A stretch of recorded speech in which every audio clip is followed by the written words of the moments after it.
Hello and welcome to Intertextual Experience, where we're excited to talk travel games with our 38th guest, Mr. Ben of travel-books.games.movies.adaptations.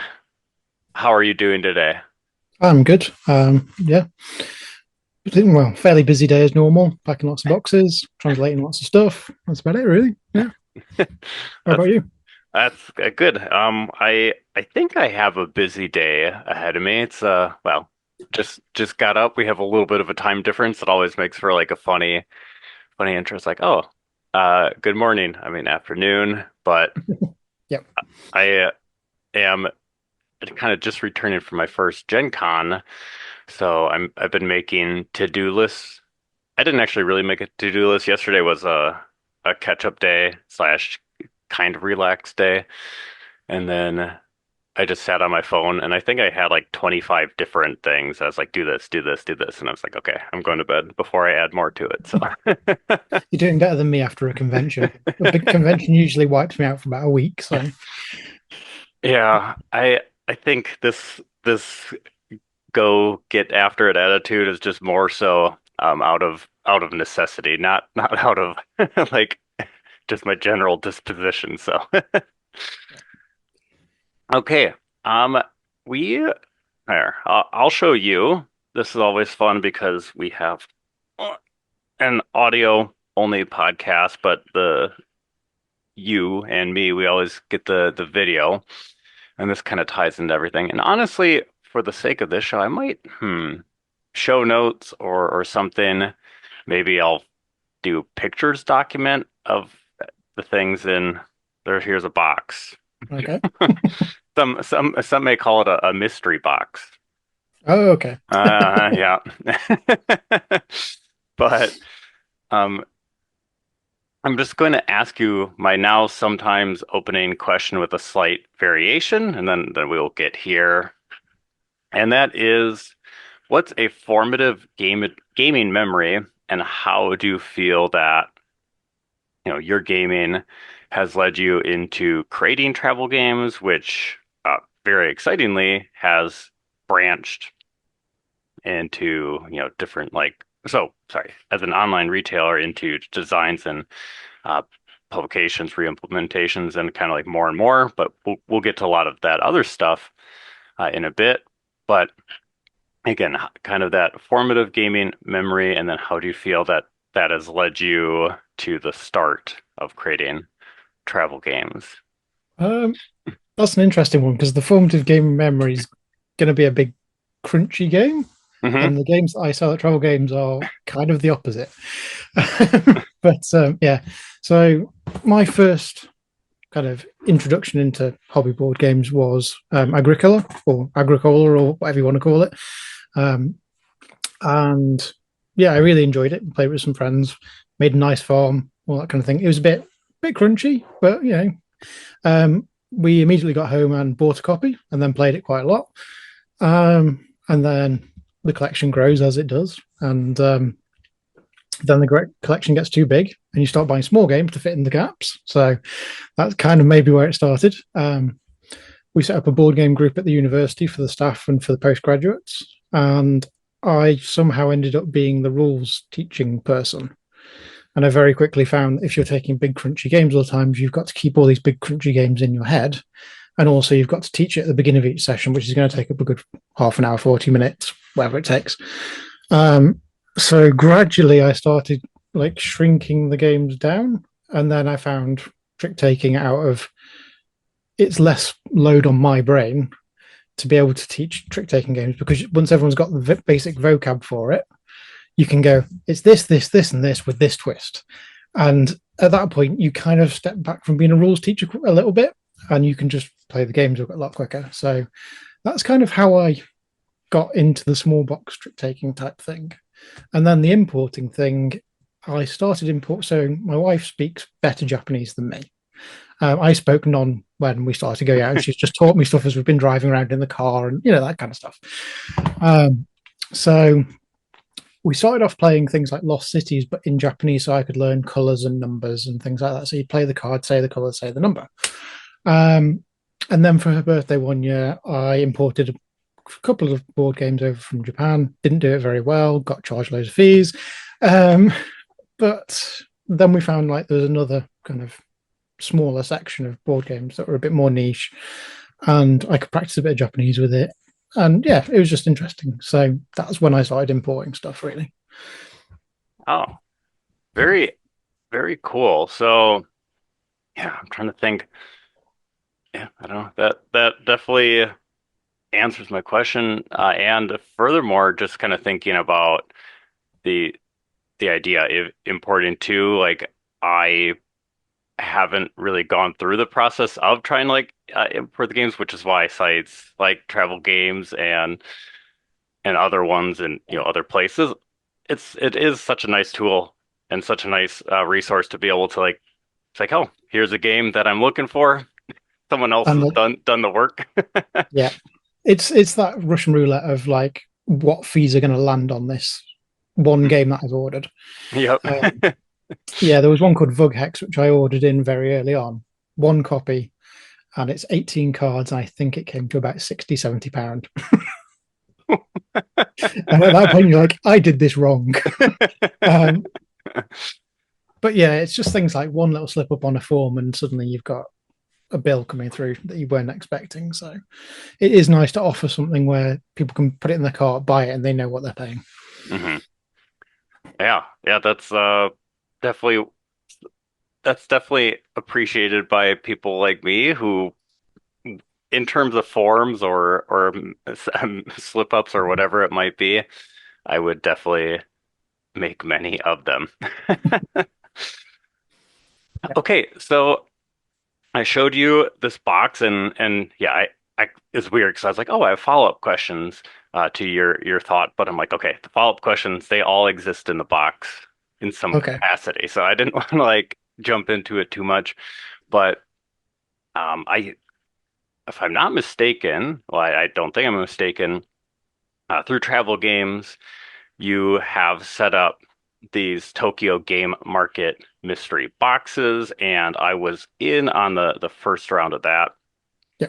In the box, there will be questions about the Tokyo Game Market mystery boxes, so you could explain it more whenever we find the correct item. Which first off, okay, here's like my little anecdote before having you talk, which is what people are here for. But I actually, okay, so I don't do, or at least for the show or anything board game related, I haven't done anything like video yet.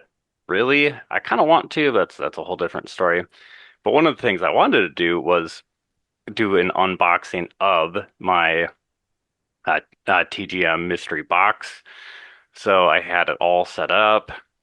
I I was like recording. I was kind of talking about the games that I was getting, which a lot of like was saw or was familiar with, unfamiliar with, but everything was very cool. Like the presentation of this box was amazing. So the video was neat because you could see all these like nice personal touches, pictures, just like little toys and pencils. I actually think I have like one of the pencils here. Like I said, Oh, those little green yeah. pencils. Oh, I got one. I have one literally right here. I use it to write a lot of my notes if I have to do a paper note. So yeah, it was just really well put together. You had written a very kind handwritten note. This box is not packed with as much care, but I I don't oh yeah, basically I wanted that to be like my first video. It was cute. My cat was like climbing all in and out all my stuff. And then I don't even know, maybe midway through me just like rambling and all that, my phone stopped recording. So I go get my phone. It's like, oh, video stopped recording because you ran out of space. It's like, what the? So the video kind of exists, but it never really existed. It was off-putting. So, well, that's the thing. Fair enough. But yeah, they're very very cool. Yeah, I And get quite a few of those videos now. Like this, the first wave, I didn't really get any, but the second wave, I got quite a few of those videos. It's really nice to watch like them being opened from the other side yeah, because I'm there making like it's basically like some big maths puzzle where you're trying to work out like, well, that person's got that game and that game and that game. That person's got that game, so they can't have it, but they can have that, and you're like, yeah, jumble it all around. So for me, it's like a big puzzle. But then if you watch it from the other side, it's just like a nice unboxing of things that they don't necessarily know what everything is yet. But it's just nice to get people's kind of first reactions with it. Yeah, well, I guess even more so now. I'm sorry that you didn't get to see mine. If only because you didn't get to see my cat enjoying all the gifts too. But Well, I get lots of messages from people with cats that are like, all the stickers that you send, they're all under my sofa somewhere because the cat steals them and like bats them under the sofa. oh, that's fair. I hope my cat didn't steal because actually, well, where I'm sitting across from a closet that has some shelves in it, and I think I know literally where all the stickers from this still are. So who knows though? They are quite mischievous and they take stuff without you knowing. So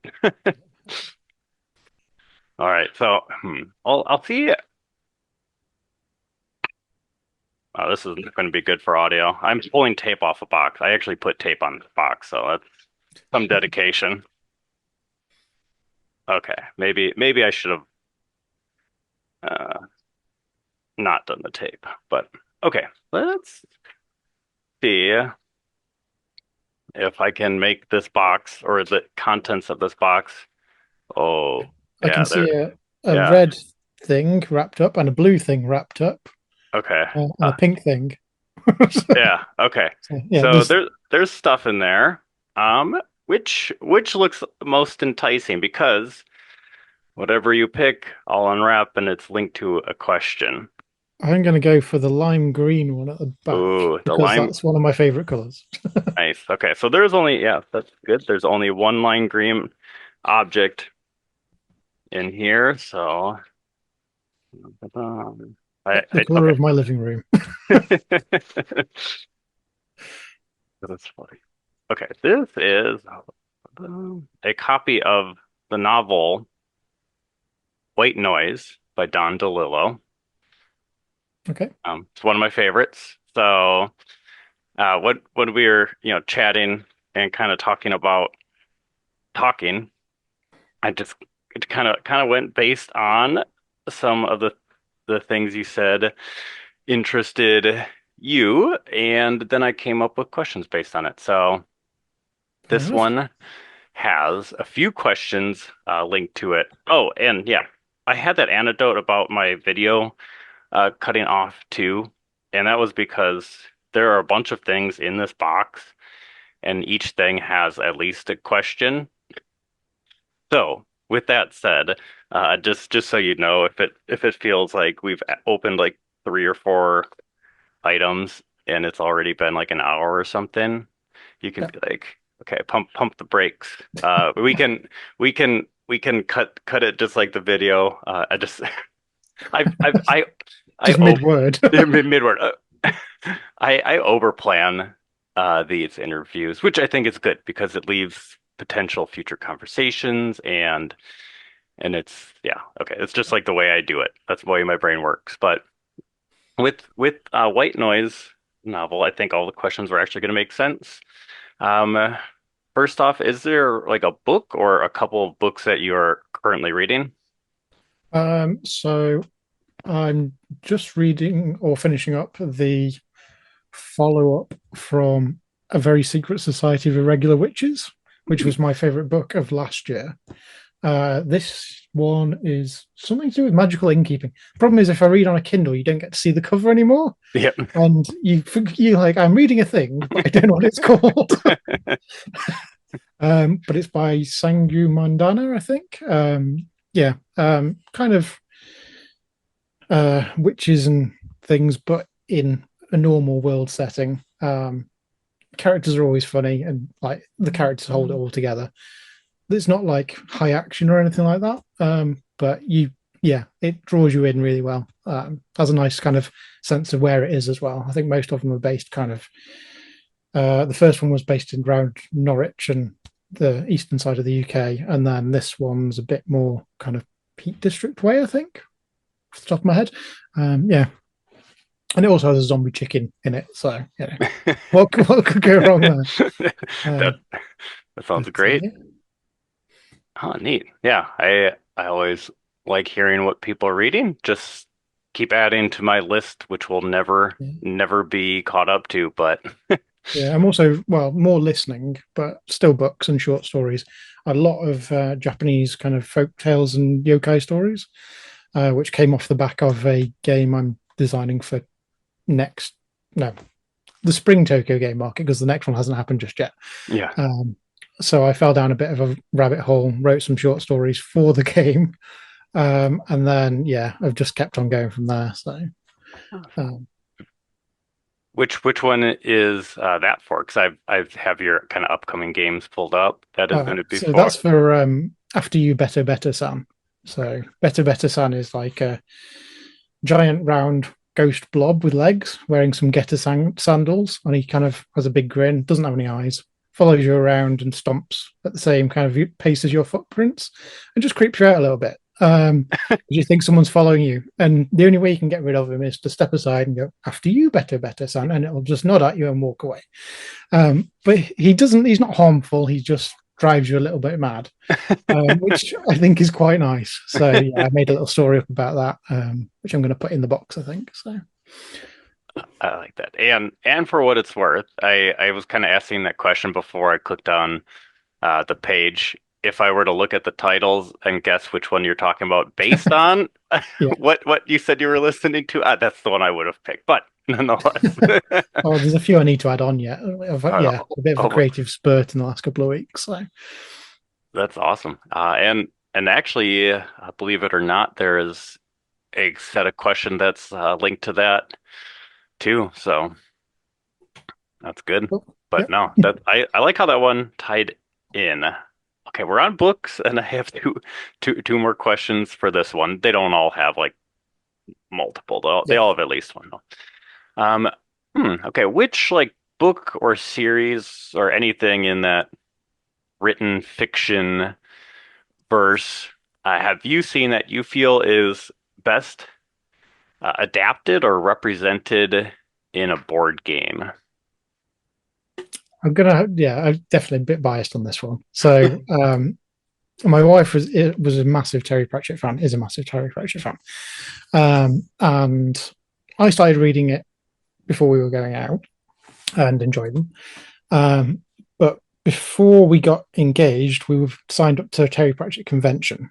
Hmm. We got married, and 2 days after we got married, we went to the board game, the Terry Pratchett convention on our honeymoon in central Birmingham. So, which is but one of the very early board games we bought after we bought Agricola was Discworld Ankh-Morpork, which is sounds terrible if you describe it, but it pulls several terrible things together and makes something excellent.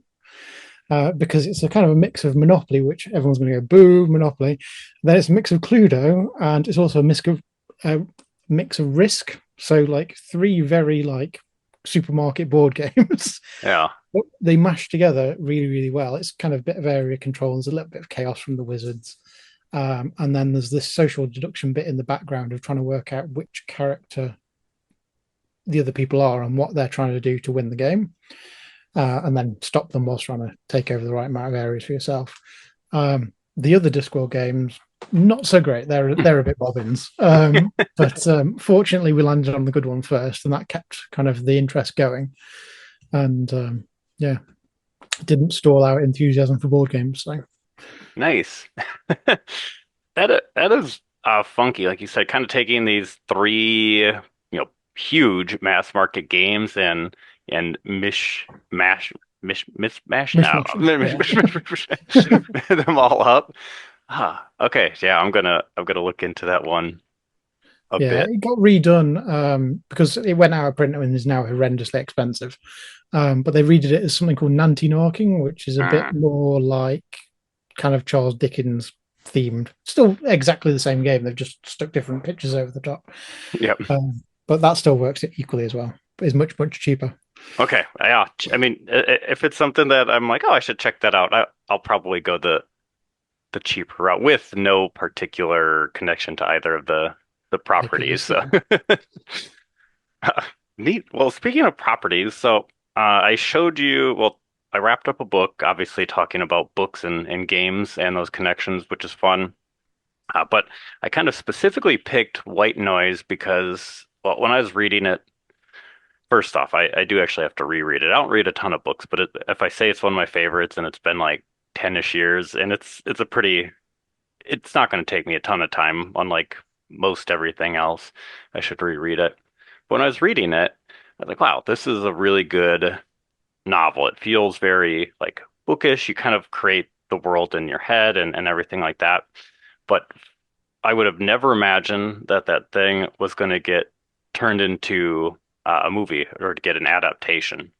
Hmm. But I don't know what year, maybe 2020, it actually did get an adaptation. It was, I think, a Netflix release, and I haven't watched it, and I think that's going to be like a recurring thing, but it Yeah. actually does wind up fitting well into some of maybe like the themes or ethos of this episode in a bit. And that's just kind of like breaking down barriers for others, kind of what travel games is doing, or even within yourself. I think sometimes people you just need to do stuff and convince themselves to go Yeah. for it. And I do want to watch the movie, but I think fear is holding me. But on the Yeah. flip side, what's a favorite book to movie adaptation? Because I know that there's always some stickiness. Some people don't always have positive feelings. That's a tricky one. um, that's a very tricky one. I think I'm actually struggling because I generally I'll watch the movie, but I generally find the book is always going to be way better. I think it's because you get it stuck in your head of what the characters are, and as soon as something doesn't match that, it's kind of broken that Mhm. part of it. Yeah, I'm actually really struggling with that. There's ones I've enjoyed, um, and actually it's not straight to movie. Actually, I think book to theatre. I could tell you Mm. because we went to see Ocean at the End of the Lane, which unfortunately, yeah, Neil Gaiman's not in the best of books for, yeah, being a bit of a nightmare. But this was before that, so Yes. anyway. But that was like I wondered how that would translate to the stage because it's very kind of Tim Burton-esque in how I would like visualize it in my head. And then how do you then compress that to a stage which doesn't have easily moving through lots of different scenes and that kind of thing? And it was done really, really well. Like it's one of the best theatre productions I've seen. It's very dark, very purples and very blues, but like, and the sets were very minimalist, but it conveyed the story very, very well. But again, there was one character that just didn't quite fit Yeah. that kind of headcanon, and you as soon as they came on, you're like, no. So, yeah. I do think I think the like at least a nice thing about like theater though too is if it like in it, I'm not sure if that's the case for this one, but like if there's something that winds up kind of keep getting like readapted and reinterpreted and things like that, it like you just keep kind of watching like more and more, and then you're able to kind of break some of that like initial Mm. headcanon, and that's kind of cool too. I mean, obviously movies get like remade a few times as well, but I think depending on There is actually one book series that was translated well. Thinking about it now, it just took me a little while to kind of carve my way through it. I'm gonna have to think what on earth it was called, but essentially it was the storyline's basically that kids can see ghosts, but adults can't, and you grow out of it. And it's all set in England, Mm, but the casting on that was perfect. I'm gonna have to look up what it is yeah. through my Audible things, but they have a glowing like skull in a bottle that just is incredibly sarcastic, just winds them up.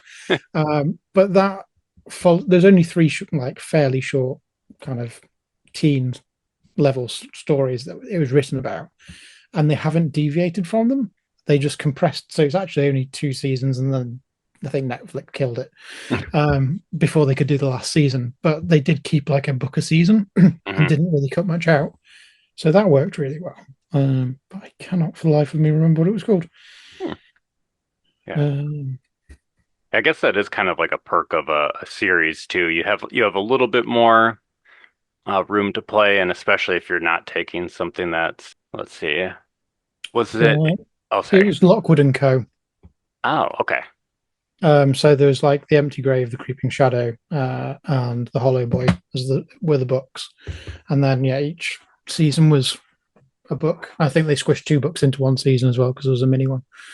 Um, but yeah, they Nice. did a good job for that. Cool. Yeah, this looks to be well received. I didn't need the general population's opinions, just yours, but no, that's cool. Uh, Again, it's a perk and a danger. Just being introduced to like a whole bunch of things that people like. All right, we are on to, oh my goodness, this box. I'm going to go for the red one because it seems to be like there's one that fell over a second ago Okay, yeah, we'll grab. because it seems to be trying to get out. So we'll let it out.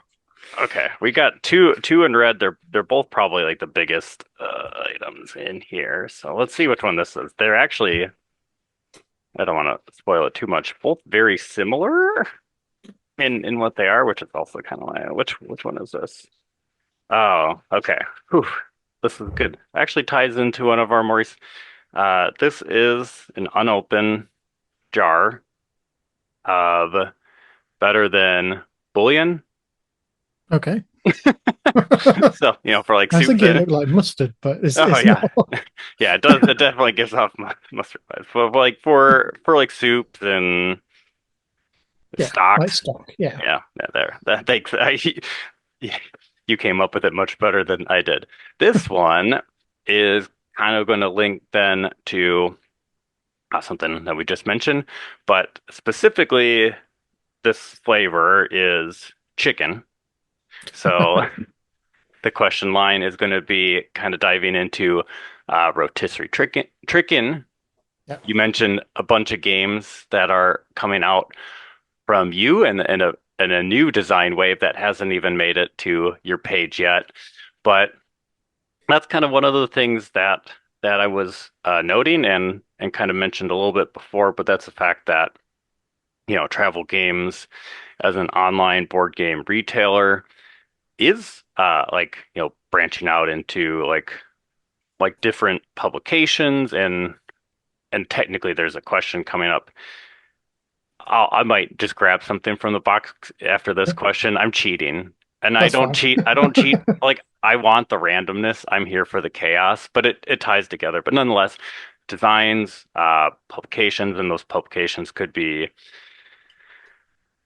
re-implementations or just like, localizing to make more available. You can talk about that because Yeah. I know that you do different things and I actually don't even know like the full extent without having a pretty decent idea. But I think that it's like interesting that people who are interested in games and might go into one avenue. Like I do this podcast, but I am also interested in design and just doing other things as well. But yeah, you surround yourself with board games. If you look around both of us, there are board games everywhere. Well, this is the chaos shop. This The this chaos. definitely isn't public consumption Yeah, because it is just utter chaos. yeah. Well, the chaos here. Oh my gosh. This is like an office. This is just like this is not for any type of retail. This is for your eyes, technically only. But this is like what we're looking at Yeah. behind me. Yeah, it's bad. Okay, but yeah, half of the games are on the floor right now. Anyway, um, yeah. So we like literally are surrounded by board games and are engaging with board game media and are thinking about it. So I think like yeah, it's very natural to want to keep doing more. That's kind of like the way I think about it. It's like yeah, why wouldn't you? Yeah. But I guess then the question for you is with a bunch of designs slated for you in the near future, things that uh, you're working on, like when would you say you knew you wanted to design? Are there any of the designs? Because I think, if I'm not mistaken, Rotisserie Chicken was kind of like the first announced. It was the first announced. Yeah, it was Yeah. the second design. Okay. Um, yeah. So, but I didn't. I've tried to make games in the past and never really got anywhere with it.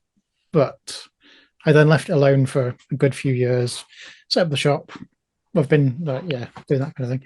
And I think the big thing that's changed is the sheer amount of rules that I translate, which means I'm forced to read lots and lots and lots of rule books, and also doing the mystery boxes from Tokyo Game Market because I don't get to wear the rose tinted glasses that everyone else gets to wear.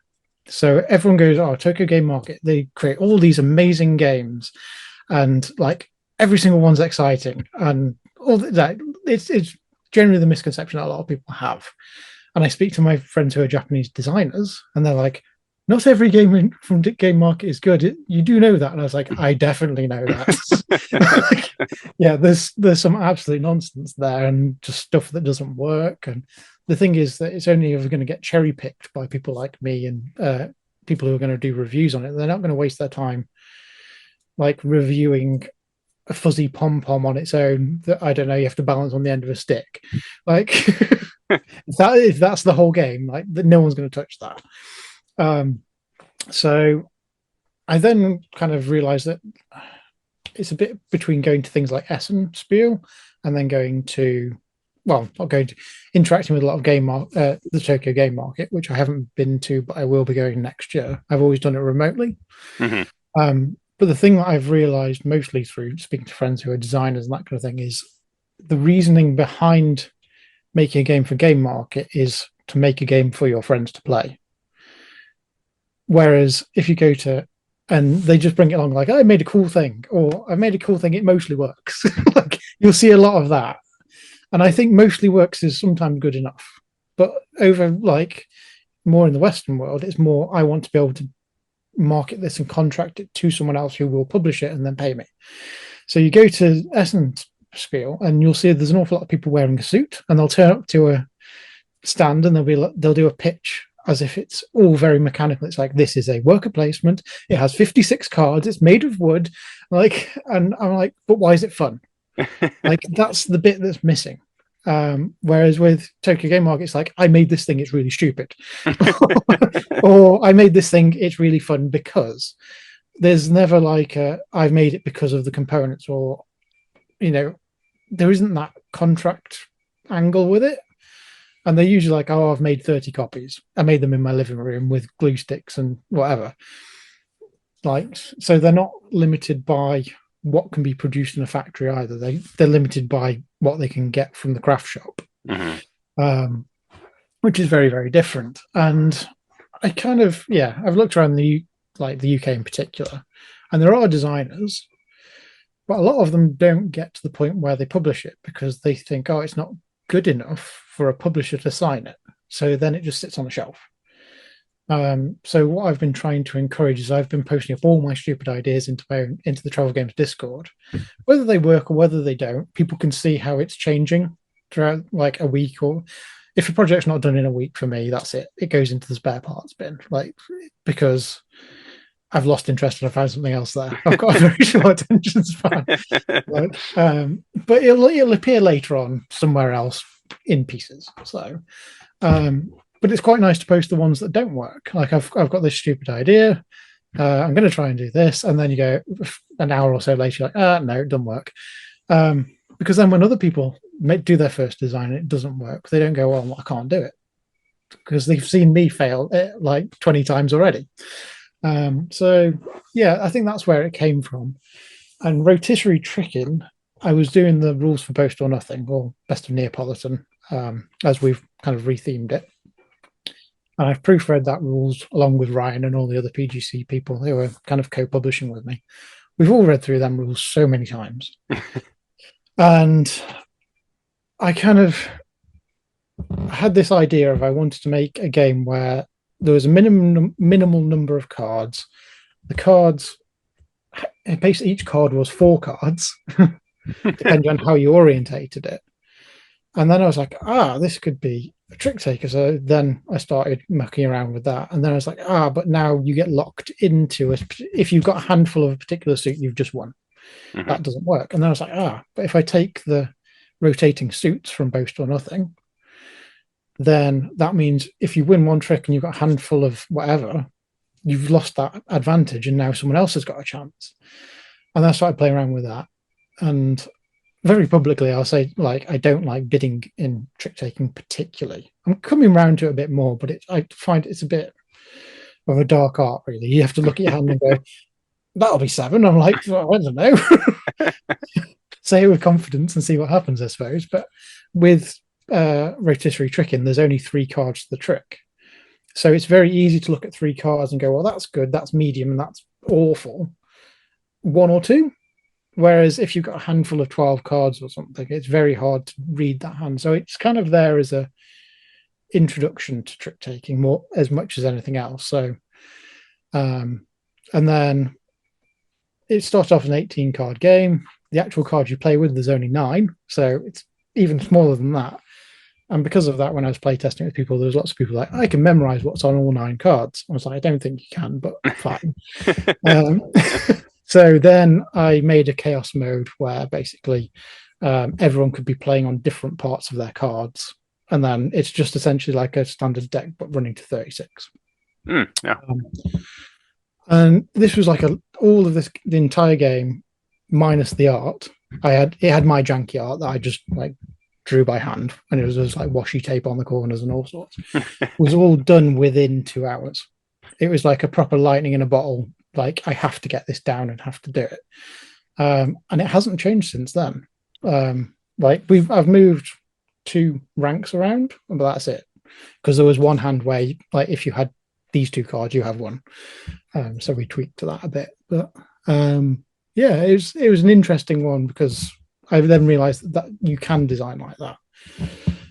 And then the final bit that pulled it all together was just this little catch-up mechanism. So I really like in Quacks of Quedlingberg the rat tails, because if you've got someone who's streaking ahead and winning, then you've got that chance to like not be out. You don't feel like you're out of the game for the whole thing, basically. Like there is a chance you can come back. So to fix the runaway leader problem that you can get, there's this dial that tells you what flavor of chicken we're playing this round. So if I say we're playing garlic chicken, then everyone's using the garlic quarter of their card and the cards that are on that. So if I'm in last place on the first round, you'll deal out for the second round, look at your hand, and then you can choose whether you spin that wheel clockwise or anti-clockwise one space.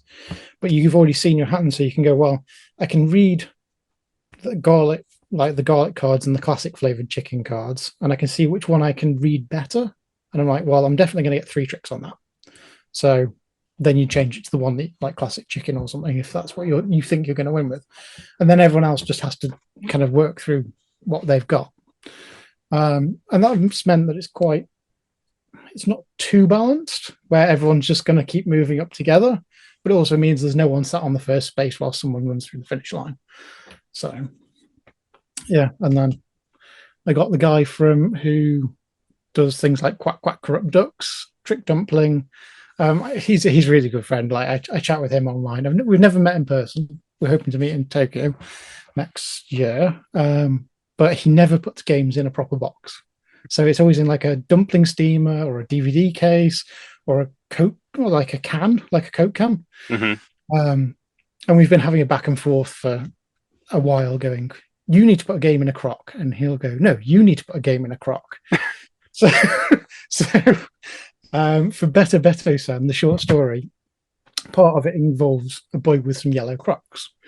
Who joins Beto Beto-san in terrorizing his village. Um, so I'm going to make him his own special copy of Beto Beto-san, but it's going to come in a big yellow croc. So, but I think that's where the joy of designing board games comes from. It's making it for someone, or yeah, or just making something fun. And if I make 30 copies and I sell 30 copies, great. If I don't, then that's fine. Oh wow. Yeah. I loved everything about all the stories and thoughts and answers there. There's a lot to unpack. I'm kind of envious like how quickly you're able to keep start and pitch. But as you mentioned, there even if something like, it's more than a week and it goes to the like a future recycling bin, I think that's like a good process too, because it means there was like an idea Hmm. that had something, had legs, but it just didn't really like mesh for you. But also with the whole rotisserie chicken design and having, like you said, four numbers per card and figuring out that math, I would have. That's where I would have stopped them. But It's yeah, I always start a game based like my starting point for all card games is it an 18 card game, is it a 36 card game, or is it a 54 card game? And I then worked out that I could fit 36 cards, I think, onto like within that 18 card set if I divided it. And then at that point, it was just a case of flinging stuff in and seeing what happened. Mhm. Um, but yeah, I should probably say like the reason I think the way I design things probably works for me, but it wouldn't work for everyone. It's very much it's kind of a realization I've had. So all the way through like education, I've been dyslexic, but I originally used it as a bit of a crutch. And I'd be like, I need extra time, I need this, I need that, and I realized that was holding me back. So because what I actually needed was just to do the thing. So I've always been very open with that. When I was lecturing before and things like that, I tell my students, "Oh, I'm dyslexic as well. This is what my coping mechanisms are." And then a couple of years back, I was tested for ADHD, but not. I'm not very outwardly presenting with it. I just get very hyper focused or very uninterested. Basically, it has to be super interesting or super boring, and I'll do it. Anything in the middle, not interested. Which is why I've kind of weaponized that and gone, if I'm designing something, it needs to be done now. And I give myself this deadline of like, get it done today or like maximum a week, because as soon as it drops into that gray area, it's gone. Yeah. So it's just kind of how I've learned the coping mechanisms to go with it, I think. Um, I, well, first off, yeah, thank you for sharing that. And secondly, I think that's just in general, fantastic advice is just thinking about, well, yeah, that there's definitely not like you said, this type of design philosophy or the way to go about it. It's not going to work for everybody, but I think just combining like what you just said and kind of designing for somebody, it's yeah, I mean, you really kind of have to like find what works for you and not just like, oh, this is what's going to work for me to like make a good game, but this is what's going to work for me in order to design in a way that's going to, like be fulfilling and engaging and just kind of like find the avenues that work best for me. And that could be something that is very independent for a few people, or if you really want to create something that's going to be bigger and hit a wide audience, then I'm sure there's different ways to like think about that and go about that too. And yeah, I yeah, don't know. I just think that's really good advice. So thank you. I think the constraints is a big thing for me as well. Like I like that I've recently found out that the Tokyo Game Market has a little internal competition where they go, these are the components for this competition, and these are the themes you need to be in to be eligible to enter the competition. So there's one coming up for next game market, which I've been working on, and I've ended up with two designs because one of them broke, and then I fixed it, that kind of thing. Mhm. But it was 30 cards, and I think it was about 36 little tokens that come on card shaped punch boards. And because it was 30 cards and not 36, it's been really, really hard to design something. But having that limitation of like, you can't have anything else. You're not allowed a dice. You're not allowed some meatballs or anything else like that. Um, it was interesting. It's been an interesting kind of thing to work around. So I always start with, yeah, some constraints of you're only having this many cards for a start or something like that. Because I have no idea how people design those like bigger, more sprawling games. As soon as there's a board on the table and there's text on cards that says this, if you've got this card, do this. I have no idea how to design that. That's that's big brain stuff. Yeah, that's funny. That's funny because yeah, I've definitely like thought about things that I think at least in terms of like scope wind up being sprawling, but then in my head, even within like the design spaces, I'm like, okay, how can I shrink that down though? Like, and yeah, I won't like go into like too much because it Yeah. doesn't exist, but I'm like, oh, like, there's this, but I'm like, oh, this could probably be like a booklet, maybe something like a Jaws of the Lion booklet where like you go from, page 2 to Yeah. 27 to 15 or whatever it is, depending on like design space instead of, oh, here's, A million 80 tiles. tiles and you're just gonna like randomly generate. It's like, no, let's shrink it down. So even even if I want to get like a little zany, my brain does kind of go to some of those constraints as well. Very cool. Okay, so I said I was gonna cheat. I'm only cheating because I don't think you would ever pick this based on the way I can hold the box. Here, I'll hold the box Okay. again. But you can see that you'll never see it. So I think probably in this right corner, this is kind of like in that like trinkety toy thing. So this is the one thing, well, one of two things I didn't actually wrap. And it was something, and it's tied to something that you mentioned, but it is a spoon. Okay. I don't have those cool ice cream scoops. I remember growing up. Well, first off, I grew up, but you had the one where you could scoop, and then you kind of like And you click, press the little click. button. You'd be like click it or press the button, and it like move the Oh, the window wiper. yeah the window. Yep. So I didn't have. Well, we don't have any one of those in our house, and furthermore, I remember having like just like a regular scoop. You kind of like, get it hot, and then it stays warm, and it helps you scoop. But we're not. We have spoons, and also I don't really scoop. I just eat. So. Yeah. I think I think this is more fitting. Yep.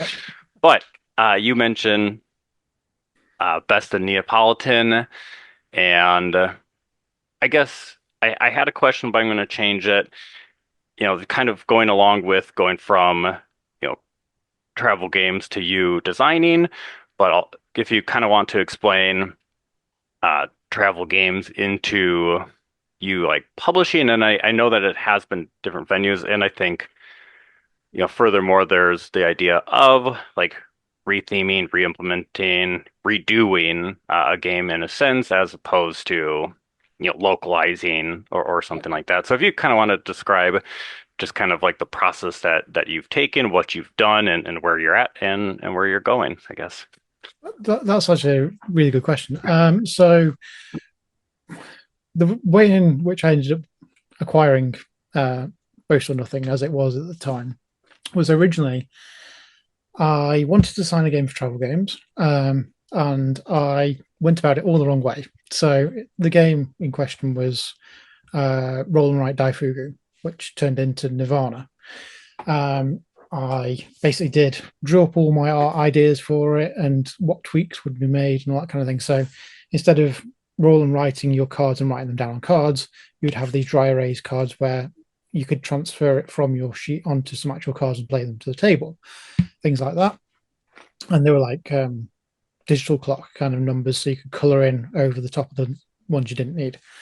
And I spent a good 2 weeks on it, and then I went to the designer. I was like, "Can I do this?" And he went, "It's already signed." I was like, ah. And I was chatting with Lee from the Portland Game Collective, and I was saying like, "Oh, I've done this, and it all didn't work because I'm a muppet basically, and I did it backwards." And he was like, "Oh, just aim really big," and I was like, "Okay." So then I took a look over my shelves, and I was like, "There's one trick taker which fixed trick taking for me because I didn't originally like it at all. Like I really bounced off the crew. I do not like Skull King. I still don't like it. And they were my two like first ones that I'd bring to the club, and like no one will play those games because we had that kind of bad experience with them to start with. So I was like, oh, maybe I just don't like trick taking. And then someone got me in the Portland Game Collective.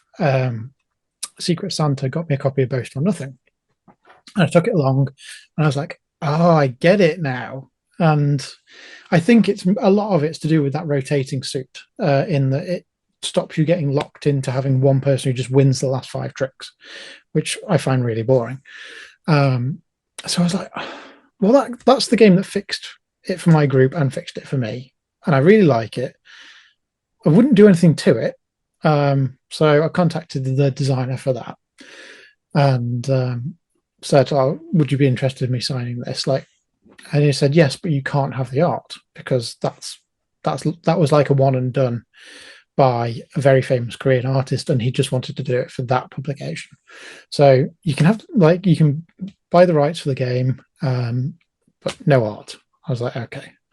And then I was like, yeah, I'll do that. But I have a bit of a thing where I don't like it when a Western publisher purchases the rights to a game and then takes away the original. Like, if I could have kept it, I would have kept it. And then replaces it with like generic Western clip art. Yeah, I think there's various ones that have done it recently that just I no, like replacing Sashi and Sashi art with a clip art bear for Higgy just didn't really do it for me. Um, yeah, there's quite a few. There's a re-implementation of King's Trick Takers that was done in France, and that's Mm. like taken away the anthropomorphic animals and just replaced it with a whale or a bear or a fish. And Yeah. you look at it on the table, it just doesn't have that presence. So I was very keen on like I want to keep it looking kind of Korean or Japanese or whatever. And I went through loads of artists that were both Korean and Japanese because I wanted that kind of feel to it. And we were just me and Sam were unpacking. My wife Sam were unpacking boxes for the shop that just a load of games had come through, and I'd had 12 Seekers from a Kazu brand through. And Sam looked at this monster on the front of this box and was like, "That," and I was like, "Yes, that." And I didn't think because the Kazu brand's fairly big on the Japanese publishing side. I thought they're not going to want to do that. And so I messaged anyway, and worst they can say is no. And they're like, yeah, absolutely. And since then, I've worked with Ryoko on Best of Neapolitan, the Travel Games Compendium, and she's also doing the artwork for Dot and Dash, which me and Sam designed. So, yeah, we met up with them in Japan. Yeah, lovely, fantastic to work with. So she did that, and she sent through a first load of sketches. We had a very, I had to get both kind of a mutual friend, Eric, to translate a letter to Ryoko from the first sketches, which was hilarious because there's the hairy chocolate monster who originally didn't look like that. There's like the pink kind of lizardy monster, and then there's the vanilla dragon. And this chocolate hairy monster originally looked very much like a big hairy penis. And I was like, how do I write this? Put it through machine translation and know that it hasn't just like gone hugely offensive and like it's written something like all your pictures look like penises.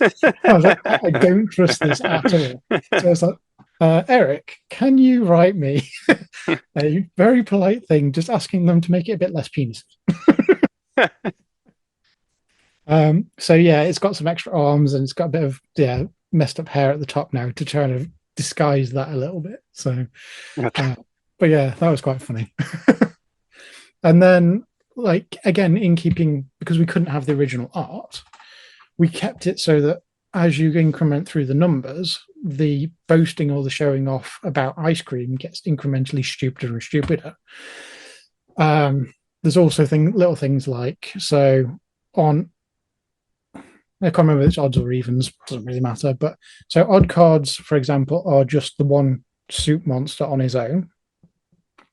And then the even ones would then be them as a three competing with each other, and then it'd keep switching in between there.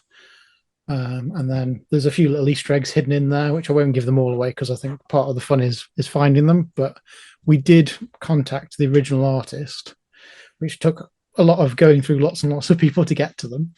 And we've managed to have the original Cloud guy from the original game make a cameo in one of the cards. So they're at a cocktail party with the original Cloud guy, which probably won't make a lot of sense to anyone who hasn't seen the original art. But they'll be like, "What's this going on here?" But it was a nice nod. And then our kind of key thing that we'd always discuss between me and Portland Game Collector is we want it to be like the original one's quality was great, so we need to be at least that good, preferably better. So, like where it's got gold plating, like on the tokens, we've done the same thing. So yeah, we kept it so you can still play the original, and then I've got a variant in there which adds a few cards, messes with the pass cards because originally quite a few people find them quite overpowered. So I did a bit of a tweak with that, which I'll let people find out a bit more about that when that turns up. But that's going in the Kickstarter as well. And then there's another one which adds a bit more to the kind of bidding and makes it a little bit more chaotic. But you can take them out, put them in, play the original mode. It's kind of there as if people want it rather than otherwise. But yeah, it was a really fun process. It's taken a lot longer than planned. Partly was me learning how to do arranged cards and discussing artwork in other languages is more of a challenge than you think. And then we had the Trump tariff nonsense, which just knocked the whole thing onwards. So, but I think we're getting there with getting that solved and printed and sent over. So hopefully the Kickstarter can start soon. Yeah, Um, well, I hope so too because well, a couple fun things. Shout out to Eric. Thanks for doing some of the translating, making this game still live and not offending artists by making them think that all of their artwork is phallic.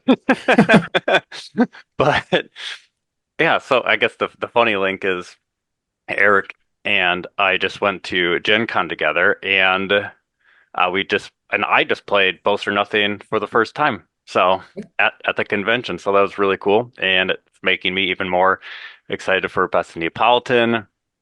And oh, oh yeah, yeah, have I you got kind a of favorite card? oh well,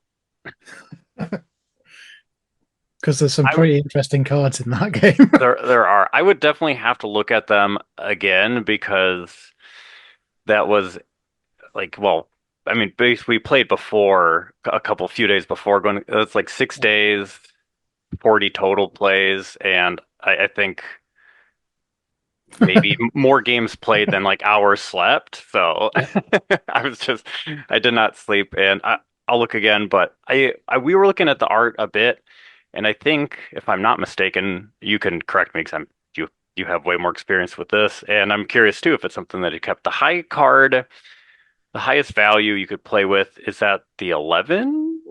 I think yes. I'm gonna go with We'll just I say think it, but numbers.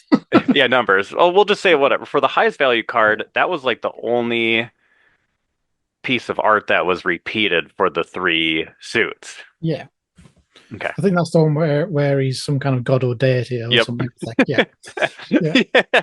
There's like God and Buddha underneath them. yeah. And there's I think my favorite one's the fish with legs. It's just bizarre. Like they're all wearing fishing attire, and there's just this fish with legs, and like, why? Okay, I've got to see how many pieces of art oh, that's kind of a bummer. The BON page doesn't really have too many of the cards like visible or featured. There's 9 total images on the thing, and I think one of them is the Best of Neapolitan cover as well. But Yeah, if yeah, anyone wants like the to see what all the cards, well, most of the cards in Best of Neapolitan are, it's got the full artwork now on Trickster's table, so you can play it against a computer basically, and all the artworks up there. Admittedly, a bit small, but yeah, it gives you a good idea. awesome. Okay, I'll put that in the notes as well. Okay, a couple. Well, your answer, like your response to why you picked the design of Boast or Nothing initially answered one of my questions, and that was kind of like the fact that I think from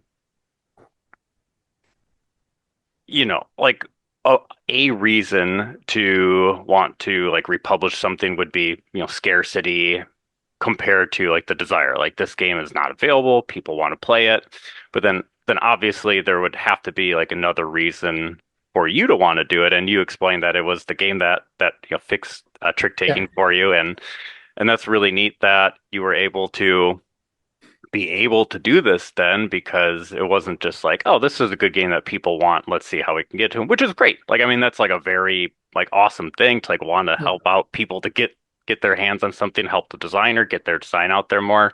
But being able to have that personal link and love to the game and just ask and have it work. I think it also helped that everyone was busy looking at Japan, and it's a Korean game.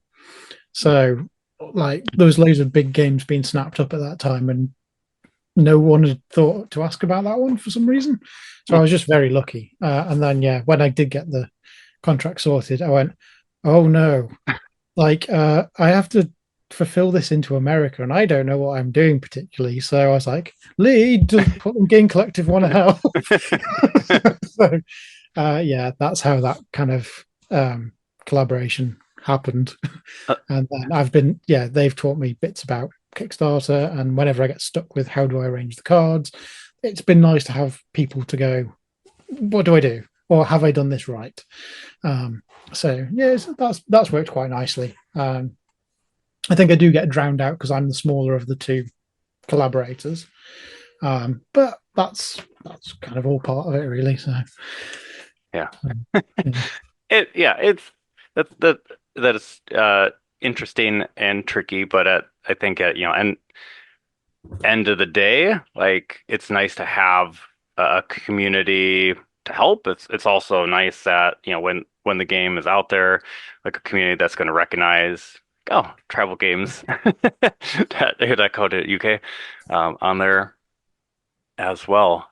And I know that there are plenty of people like myself who appreciate all of your contributions and getting a lot of awesome games into my yeah. hands too.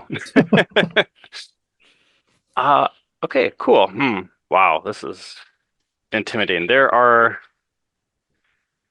I think, I think kind of like I do have a follow-up question. So here, this is it. This is the plan. There are five more items in this box.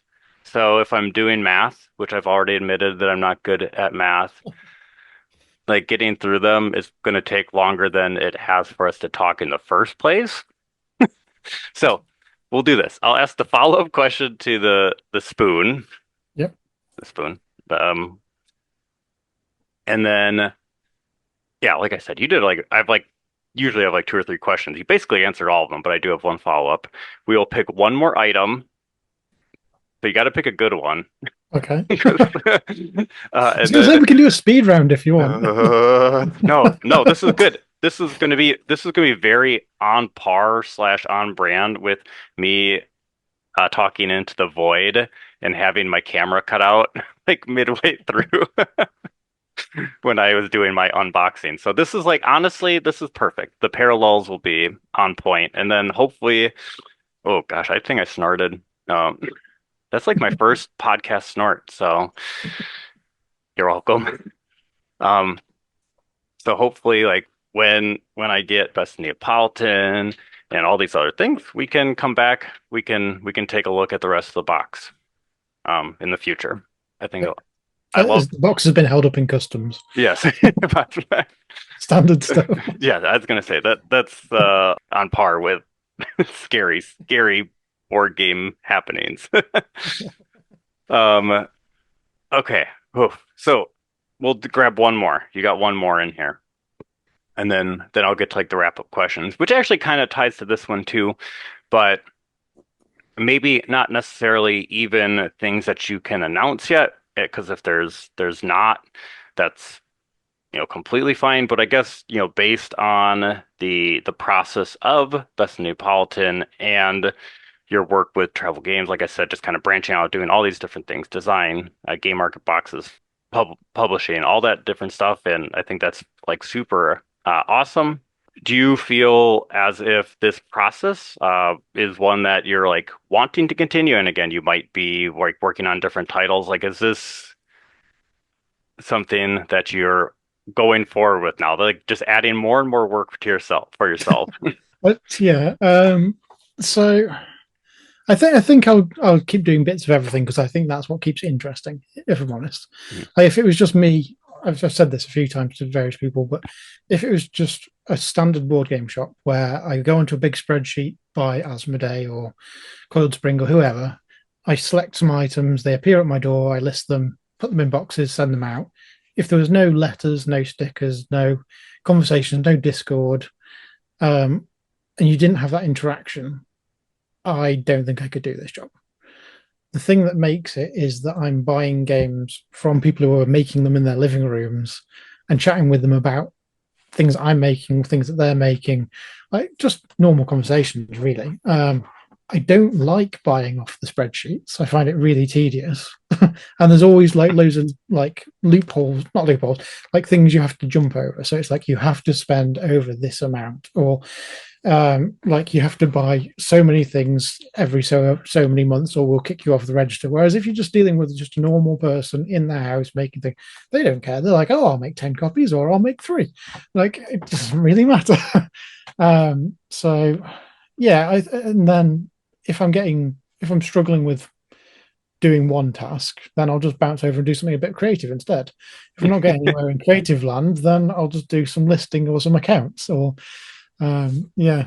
I guess the nickname Mr. Ben that kind of stuck actually fits in more ways than one because it was like a fall off my chair.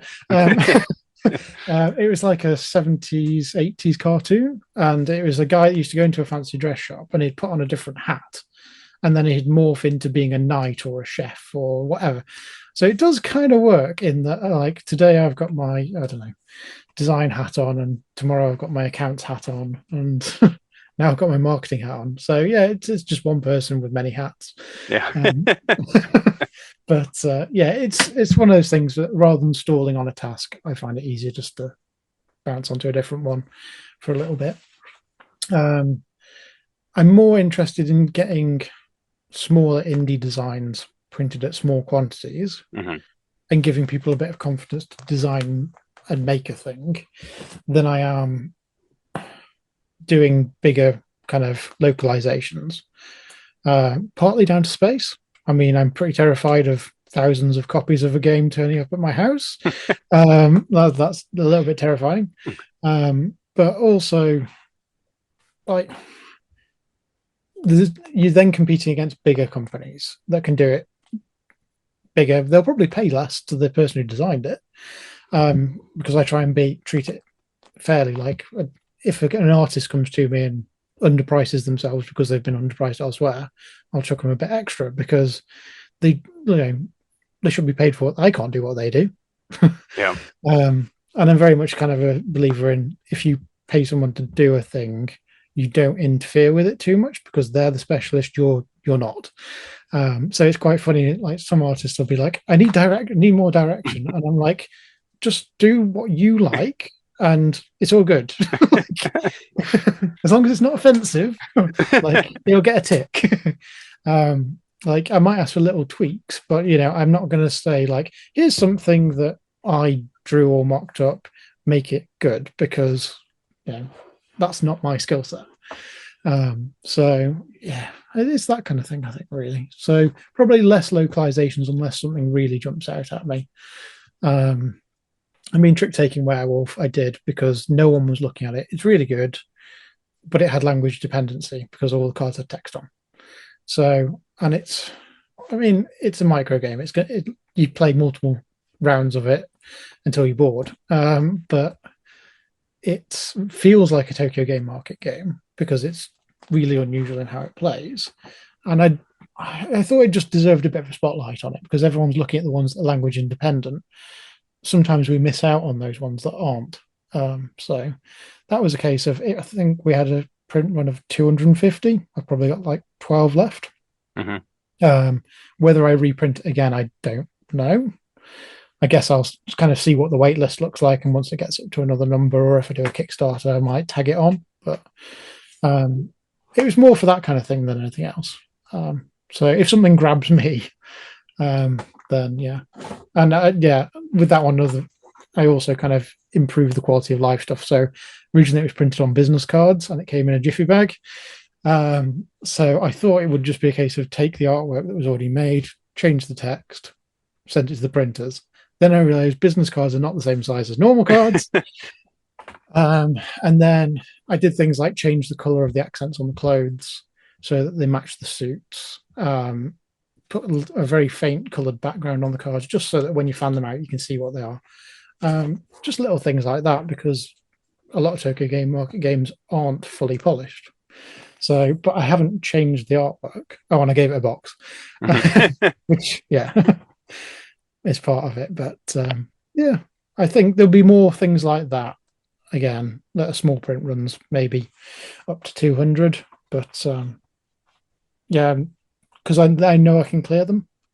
Nice. Well, I mean, makes a lot of sense, like all sides of it, and just kind of like your explanation as to your goals and like again, kind of the different work and things that you're doing, but also the care that's going into each one of them as well. Like it's not going to be like, hey, I want to just sign 5 games to like sell them. It's like, okay, no, I really like this game. Yeah, I want to do it in this way to help it be or help it reach different languages or like whatever it might be. I think again, well, very that was the other thing we did with Trick Werewolves because it doesn't use that many cards, and I mhm, worked out there was enough language dependent cards in it to make it in 3 languages. So I had it translated into French. So some of the cards you can basically take out the English ones, put the French cards in, take the mhm, French ones out, and put the Brazilian ones in. So the first print one was going to be English, French, Brazilian, and then this, if I print it again, it'll be English, German, probably Italian. Um, but it just it opens up a little bit wider, just and it costs no more to do apart from the time it takes to translate it, obviously. But those cards would have otherwise been blank cards that would have been paid for and then thrown in the bin. So yeah. you might as well do something with it. Um, so and it's been really cool to see it like turn up in South America. Yep. And I get these random like Instagram posts that are all in like Brazilian text, and I cannot read them. And I'm like, someone just got my game. Like, how does that work? So that's pretty cool. And yeah, I'll be doing the same for rotisserie tricking. We'll have different languages and stuff, probably online, not in the box. But Oh, yeah, I think that's great. And yeah, well, I am not going to be doing anything in the, publishing, localization, any space, but I think if I were, I would hope to kind of like approach it in a very similar manner, but I won't. That's that's I'm not sure the you way could. my yeah. You have shelves behind you. I have a floor Yeah, but you of can't see the floor that's in okay. front of the shelves. All right. Fair enough. But And I if it's think Tokyo Game Market, I make like an igloo and I just live inside my little Game Market igloo. oh, that is hilarious. Yeah. I mean, that's the thing. You made that though. For me, I would just be like on like a pile of boxes and they'd be like poking me at, whatever. Like, oh, this one's bigger than the other one. Ooh, okay, last item before just kind of like our wrap up thoughts.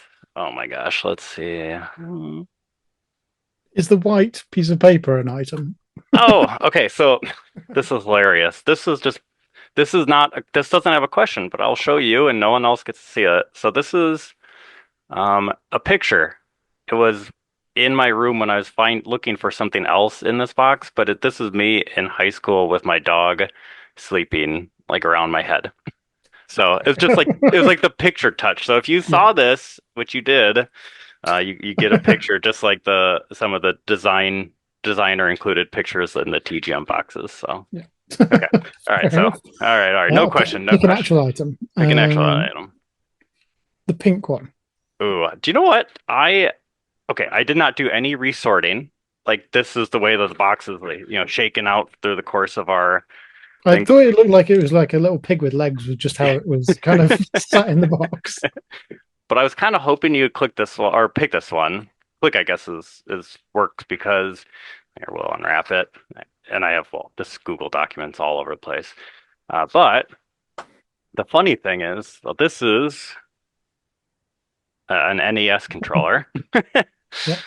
because you mentioned that you liked indie games and also old wired video games. So Yeah. I was like in this mess, technically underneath the table to my right. I had the hardest piece of prep I've ever had for any interview, and I was going to look for. I have one of those uh, Sega classics, so it's like I don't know, came out 5 years ago. It's Mm. like an emulator, but it was the official one that Sega put out. So there's 30 something games on it or whatever, and it was really cool. But when I was doing some reorganizing, and I haven't actually done the reorganizing, I like packed up a lot of my older video game consoles. So I didn't even know that I had like this NES controller. So I like start breaking open boxes. Then I have one that has a bunch of controllers. So it's like, oh, this is probably better than a new piece of technology pretending to be an old piece of technology. It's a legitimate Yeah. NES controller. So I was moving big boxes and doing a puzzle game, and I found this, which is great. So, whew, like I said, you mentioned that your video game tastes do fall into like older, like wired consoles or Yeah. indie games. And then I guess like why would you say that you're particularly drawn to these types of games? Um, I think it's probably a familiarity thing. So I didn't go past the PlayStation 1 basically when I had consoles. Um, Hmm. so then, kind of when I got a job, finished university, got a job, whatever, we needed something to play Netflix. So I got a PlayStation 3, I think. And I put a game in and went, oh dear, everything's too fast. Like, because we now have decent amounts of RAM and things. So, like, reaction times just didn't have them. I was like, I can't do this. I can't even get through like the tutorial. So it just became a DVD player and a Netflix thing because yeah, with that. And then more recently, I kind of got into emulating older stuff. So generally a lot of handheld stuff. So like Game Boy Advance, Game Boy Color, that kind of era, really. Bits of PlayStation. Um, and then down that rabbit hole, I found Game Boy Studio, Hmm. which is a kind of very plug and like drag and drop kind of thing, which makes you enables you to make Game Boy cartridges for Game Boy Color and Game Boy Normal. And there's like a little kind of community around that, which is very feels very much like the Tokyo Game Market community. And it's just people making things because they want to make them for their friends more than anything else. And it's so there's a nice batch of kind of new Game Boy and Game Boy Color games. But seen as time has passed since the Game Boy Color was there, like game design has moved on massively. So, but you've still got those restrictions, and again, I think it comes back to those restrictions of like me liking to work within 36 cards, for example. They're now working with can I fit it onto a like dusty old cartridge, which is very limiting. And because they can take kind of modern design things and then work out how do I squish that down. Um, One of the big games that kind of stood out to me, in fact, he's done a whole series now. It's by a designer called Ben Gelter, and he designed a game called The Machine, which is basically like a very, I think it's called a pancake RPG. So it's wide rather than Mm. deep, if that makes Yeah, sense. yeah. But you wake up on the first level in school in an exam, and it just goes through these questions, and you can either try and cheat when the teacher's not looking, which isn't necessarily going to get you the right answer, but it might do. You can answer the question that you know, but you'll only learn the answers by playing the game and looping back through over and over again. Um, and if you fail the test, then you have the choice to be a policeman or a factory worker. And they have two different mini games that go with that, and the story will progress depending on who you speak to, what happens, that kind of thing. And it's very dark humor. Like it's called The Machine for a reason. And at the end of most endings, it's going to go and the machine grinds on, and like it's just this mobile city on wheels, basically, that just rolls around smashing things. Um, but you can, as you do the test more and more, you can become like a hippie who wants to kind of overthrow. You can like support different parties. Like the decision tree that must be behind this thing, it must be huge. And it just sucked me in. Like it's really good. You can end up like being a drugs mule at some point. You end up like being tested on and turned into an animal. Like it's just bizarre, and it's yeah, it's really good. But he also does a lot of horror ones as well, which are kind of like short stories, choose your own adventure. But he is an artist originally, not a game designer. So the pixel art in it is amazing. And like in the machine, you can go into the art gallery and he's just done like proper paintings. You can click on it, it just opens it up on the full screen. But yeah, really, really good. There's another one called Possum Country where everyone is just possums in skin suits. Um, yeah, Oh so wow. it's that kind of yeah design, and there's usually a lot of storytelling in the more indie games at the moment. So um, yeah, I think that's what dragged me in to it more. Um, and then there's like Pico 8 games, which is an imaginary console, which I really like. Again, it's made accessible so that you're very constrained. It doesn't actually have a physical console. You just Hmm. kind of download the thing that runs it, and it's a bit like MS DOS, but more accessible. And people design games on it, and you can only have so many colors, so much space, so on and so forth. But the creativity that goes into it, I think, is the draw there. That yeah, like I not to like repeat a word. It was in an early morning, but I think like the parallels. I said parallels already, and I don't like repeating words too many times. But I think the parallels between like the taste in the kind of like the board game spaces that you're interested in, and kind of like the avenues in which to like obtain and enjoy and share and have that community make a lot of sense with like the thoughts here. And furthermore, you're gonna send me down some like, dangerous rabbit holes too, because like I I mean interest I'm not like in terms of modern big games and kind of the games that you're talking about. I'm probably like here like close like I a lot of the indie games that I play are things that are playable on Steam and are pretty like accessible, and most people would know about most of the things that I am playing, I guess like Yeah, and most people who like at least are in video games, not necessarily. It is funny because like my subreddits are a lot of like roguelite or Metroidvanias and things like that. So I like tell people, I'm like, oh yeah, like these are the games I play. Like they're pretty popular. It's like I haven't heard of that. I'm like, okay, like okay, yeah, within like this realm, they're popular games. So I'm still in a niche, but yeah, this is dangerous. And I think like I handhelds are awesome. yeah. I They've definitely moved on in the last few years. Like the oldest one I've got is so janky and rubbish, and then like the ones that are coming out now are pretty like once you've tinkered around a little bit, um, they're pretty much flawless. And like the weirdest thing is that I've this is looping back to I think the very first question, but I've actually read more books in the last year because I've got a handheld um, thing because they work as e-readers, so you hmm can put EPUBs on, and because the one that I use, I mean, again, no one's going to benefit from this because it's on here, but like this is the Miu Mini, so it's Okay. really really small, but you just click, yeah, it lives in my pocket, and then if I get bored, you open up, and usually I'll boot up a book over a game. So actually, like I get through tons more books just by having it in my pocket, and I couldn't fit a Kindle in my pocket. Yeah. And if I try and do it with my phone, which everyone goes, "Oh, why don't you just read your book on your phone?" Like that handheld doesn't give me notifications. It doesn't buzz. It doesn't like as soon as that happens when I'm trying to read a book, you're not reading the book anymore. You're now going scrolling through something Yeah. nonsense or responding to someone's email. So yeah, it's kind of like the Swiss Army knife of games and books. Well, and that's kind of perfect too because, well, yeah, I if I'm reading, I haven't really done much e-reading, but if I do read, and you mentioned like phone buzzing, like I can't have my phone by me. If my phone is on me, like I like shove it somewhere where if like it were to buzz, I can't even hear it.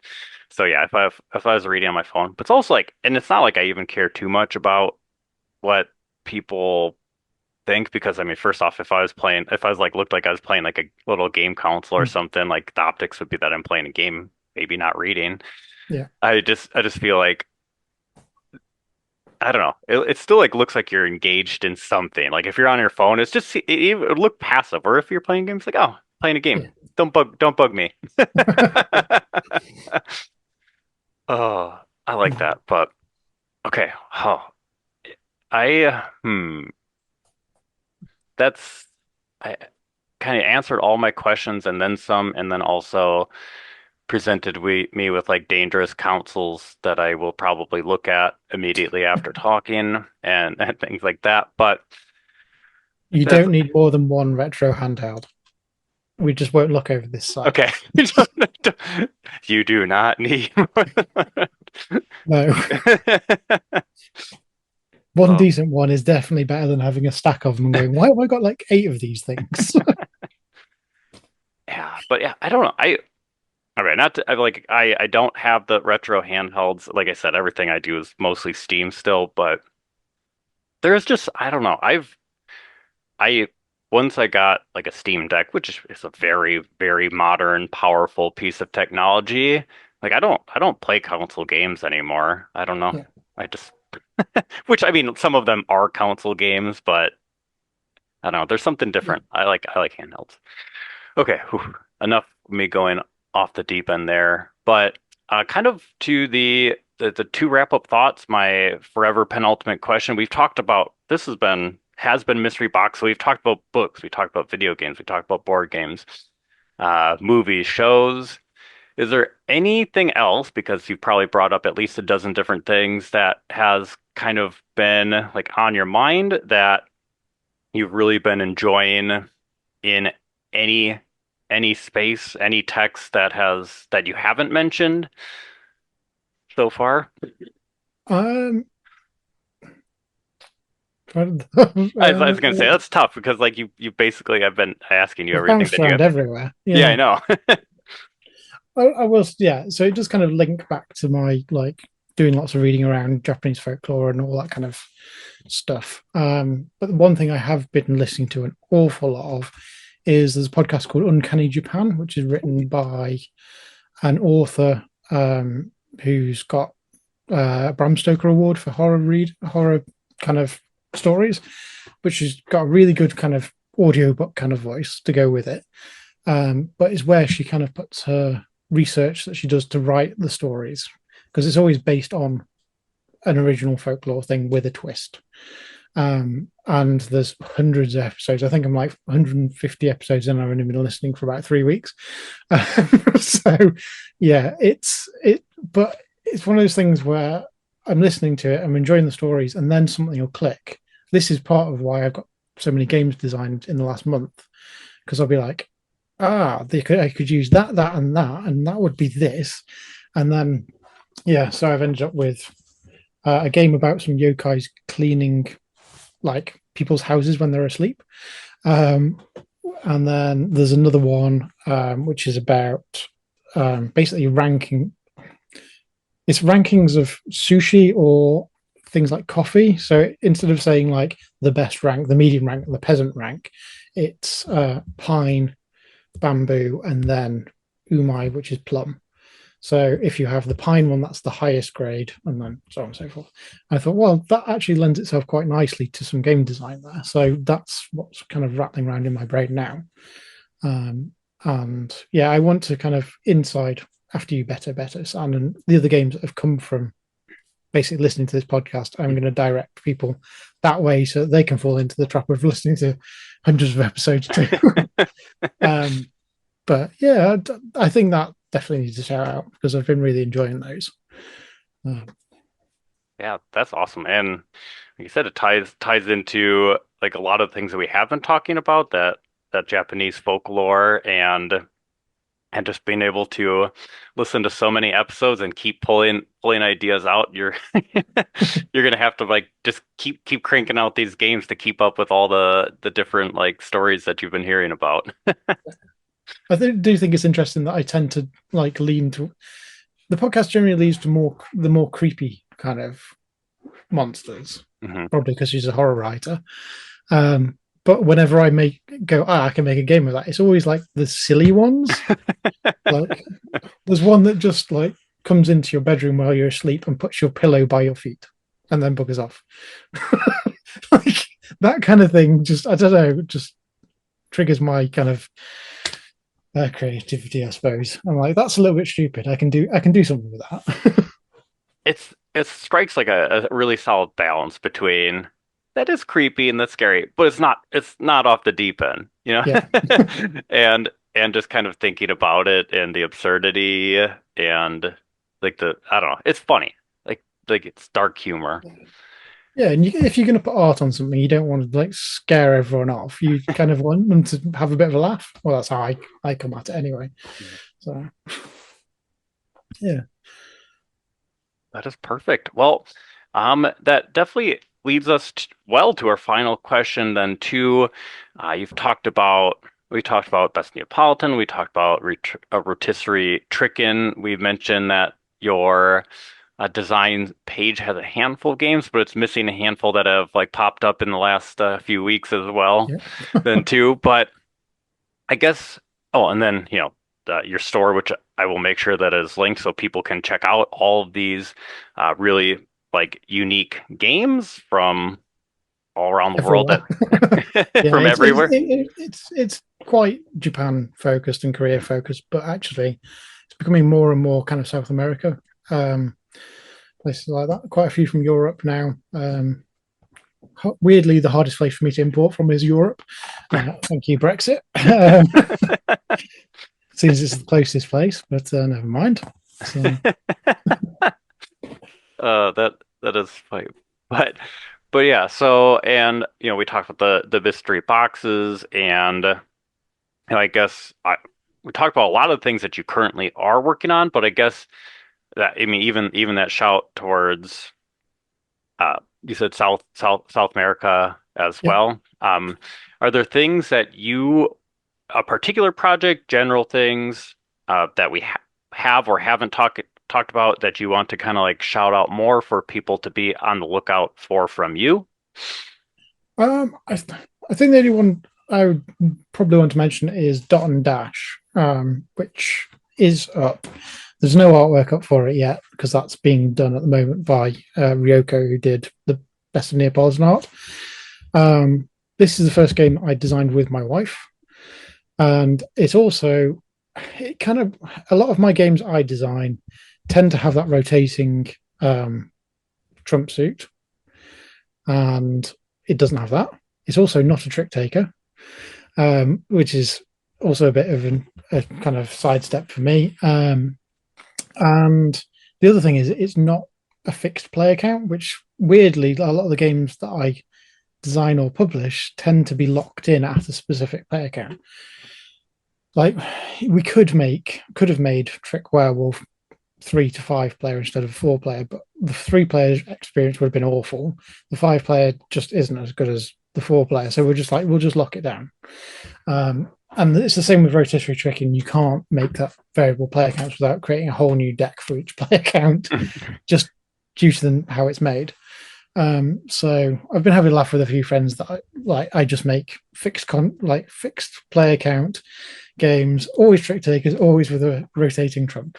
Um, and then this idea kind of came to me, and it morphed a lot because I sat down with my wife and we'd just play it multi-handed, kept tweaking it, and it's very much like a 50-50 in who's put what into it.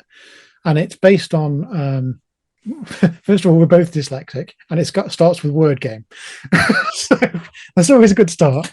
But it's based on Morse code, so you pick a word per round, and the person who's losing will pick the next word for the round again to give you. It's got that little catch-up mechanism I quite like putting into things, so that you can look at what cards you've got and kind of go from there. Then your hand is made up of 2 suits, 1 to 7, repeating 4 times, I think, maybe 5 times. And they're dots or dashes, and they go 1 to 7. And then, so your first letter of your word, you look at what the Morse code is, and you'd have to play that sequence. And then it's kind of like a climbing game, but everyone does a simultaneous reveal. So a bit like poker, a bit like climbing. And then whoever's got the highest strength meld will win that kind of trick. And then you move on to the next letter and the next letter. But it's quite interesting because you can also just pass and just play a number of cards that don't match. So if you can see the letters coming down the line and you're like, oh, I've got a really good hand for a letter Q, then you can hold that back and just fail at this one and know that the next time you're going to absolutely smash it out of the park. So you can kind of grow how strong your hand is as well, which is quite nice. And yeah, I think it's one of my favorite designs that I've done. That and rotisserie chicken are very much at the same kind of level of. I'm really proud of those two. So the reason why rotisserie chicken isn't on Kickstarter yet is because the artwork's been done for Dot and Dash, and I'm thinking of just combining the two into the same Kickstarter rather than running back to back and just dragging it out because yeah, everyone I've put it in front of has really enjoyed it. So Well, um, it's always nice when you put it in front of playtesters and they go, "Have you got anything to say about it?" And they go, "No." Like, yes. It's when they go, "Have you thought of?" And you're like, "Oh no, it's broken." So Ah, that sounds great. And then I guess just as and if you were to guess right now as to like when you think that Kickstarter for both Dot and Dash and Rotisserie Chicken would be based on, art finalization and then and all that. What are you thinking? Just so people can be like, "Ooh, I I'm want to look at that." thinking mid autumn. I think Okay. realistically, it could be a little bit sooner than that, but I think it probably needs a bit of time to let people know that it's coming rather than just Yep. lobbing it straight up there. It's like, oh, Um, we're ready now. Here you are. yeah. So, That's very smart. um, especially as people have know a bit more about rotisserie chicken, it's had a couple of videos. I've sent out promo copies around a bit. So, whereas Dot and Dash, you can't really proxy it, and I can't print it until I've got the artwork. So, it's a bit further behind in those stages. Hmm. Well, that is fantastic. There are so many things that people can be looking out for from you between, the games you're designing, the ones you're publishing, the ones you're selling. And yeah, I'm after playing Boast or Nothing, I was very, very excited to look more into Best of Neapolitan, and coincidentally, the timing worked out where I could just hear more from you, so that was Yeah. perfect too. Because I saw that it was announced, and I've definitely heard of my Boast before, but I was kind of like, I don't really know that much about it, and I love trick-taking games. I think I probably played more in the past week than I've played in the past like 2 years, so that made me really well. The fact that I got to play them made me really happy. The fact that I typically don't really get to play a ton Yeah. makes me less happy. But no, it re like invigorated this passion. And like you said, going back to the beginning, just the ability to kind of like teach. We kind of talk through a rules explanation and it'd be like, okay, must follow, blah blah blah. You just like say like a few things to Yeah. kind of like summarize everything that you said. It's like, oh, all right, we'll see how it goes.